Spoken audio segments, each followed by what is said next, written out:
Every surgery has got its complication.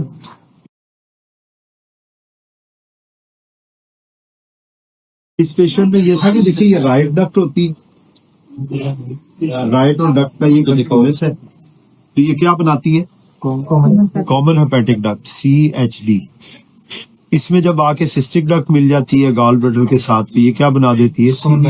CBD। क्या बनाती है? CBD।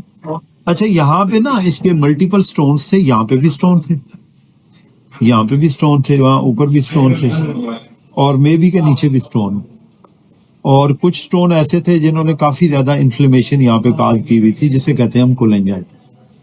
तो जब ये जिसने जब इन फर्स्ट सर्जरी में हुआ क्या कि उन्होंने इसको बांध के निकालना था, तो साथ ये भी इसकी भी इंजरी होगी, और ऑलमोस्ट इस लेवल पे इंजरी है। इसको क्या कहते हैं? इंजरी टू द, वैसे तो ये कॉमन हेपेटिक डक्ट है, लेकिन इसे हम इंजरी टू द CBD कहते हैं। यूजुअली इसे ऐसा बोल ले, कॉमन हेपेटिक डक्ट की कन्फ्लुएंस के करीब इंजरी हो। ये जो कन्फ्लुएंस के करीब यहाँ पे जो इंजरी होती है ना, इसके लिए लफ्ज इस्तेमाल होता है E, और ये क्लासिफिकेशन है जिसका नाम है स्ट्रासबर्ग क्लासिफिकेशन। ठीक है, कुछ इंजरी ऐसी है अगर ये 2 सेंटीमीटर से ज्यादा स्टम्प बच जाए तो इसे हम कहते हैं E1। अगर 2 सेंटीमीटर से कम बचे तो इसे हम कहते हैं E2। अगर कन्फ्लुएंस की इंजरी हो जाए तो इसे हम कहते हैं E3। अगर इससे भी ऊपर चली जाए, किसी एक उसकी इंजरी हो जाए, तो उसको कहते हैं E4। ठीक है, ये जो इंजरी थी ना, ये E2 इंजरी थी। यहाँ डॉक्टर साहब से ये कट गई। एक अच्छा काम कहते हैं ब्लेसिंग इन डिस्गाइज ये हुआ कि इन्होंने समझा कि शायद ये इस राइट डक्ट की इंजरी है, तो इन्होंने रिपेयर करके कोशिश की T ट्यूब डालने की, जिसका बहुत ज्यादा फायदा शायद नहीं हुआ। जब T ट्यूब में नहीं आ रहा था तो हमें अंदाजा हुआ कि कुछ ऐसा हो गया है कि जब ड्रेन में इतना ज्यादा आ रहा है, डेली 500-700, तो इसका मतलब है कोई ना कोई गड़बड़ हो गई है।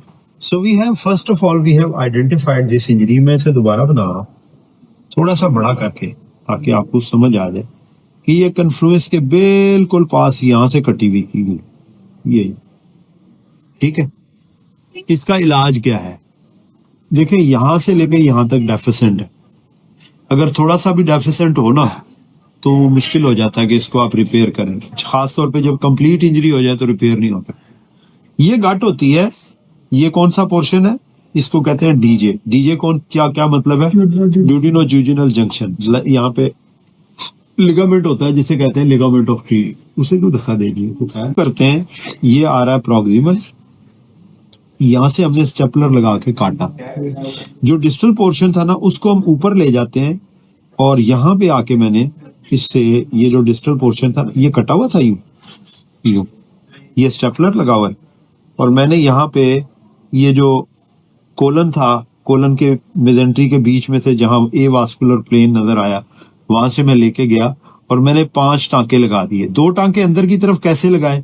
जब हम यहाँ से खोलते हैं, अंदर से पहले टांका ले लेते हैं, फिर बाहर से अंदर आते हैं, यहाँ नॉट लगाते हैं, तो 1 2 और 3 नॉट्स अंदर लगते हैं। एंटीरियर वॉल जो बची हुई थी, इस वॉल को हमने यूं 1 टांका यहाँ लगाया, 1 टांका यहाँ लगाया, कुल 5 टांके लगे। और जब 5 टांके लगे ना, तो एक्चुअल जो पिक्चर आपको नजर आ रही थी वो सिर्फ 2 टांके नजर आ रहे थे।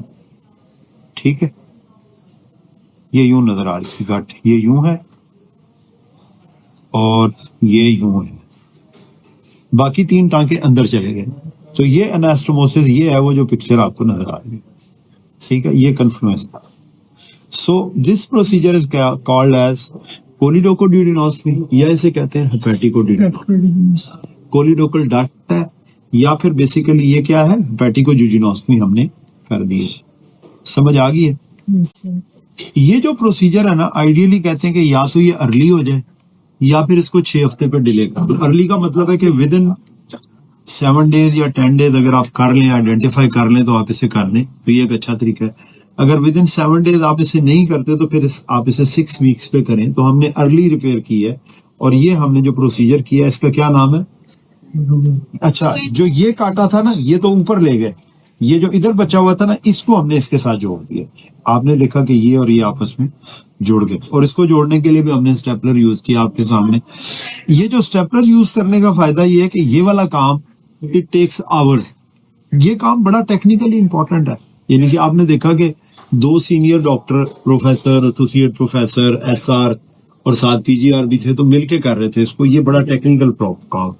लेकिन अगर ये वाला काम हमें थोड़ा सा रिलैक्स मिल जाता है कि स्टेपलर से हमने जल्दी जल्दी कर लिया, तो उसका फायदा ये कि वो वाली जो थकावट है ना वो हमारी बच जाती है, and we can do it in a better. Time short हो जाता है, अच्छे तरीके से हो जाता है। वरना ये देखते ना, ये पूरे का पूरा एनास्टोमोसिस है, आपने काटा, एनास्टोमोसिस किया, आराम आराम से धागा लगाएंगे तो तकरीबन आपका 40-45 मिनट लग जाते हैं। ये वाला काम कितने मिनट में किया था? 5 मिनट।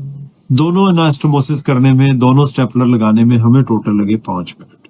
ठीक है, ये वाला एनास्टोमोसिस करने में कितना टाइम लगा? ये ज्यादा टाइम लगा था, मे बी 30 मिनट, 40 मिनट, और इसको प्रिपेयर करने में भी हमें टाइम लगा। फिलहाल हमारे पास ऐसा कोई गैजेट नहीं है कि ये हम स्टेपलर से या किसी चीज से लगा दें।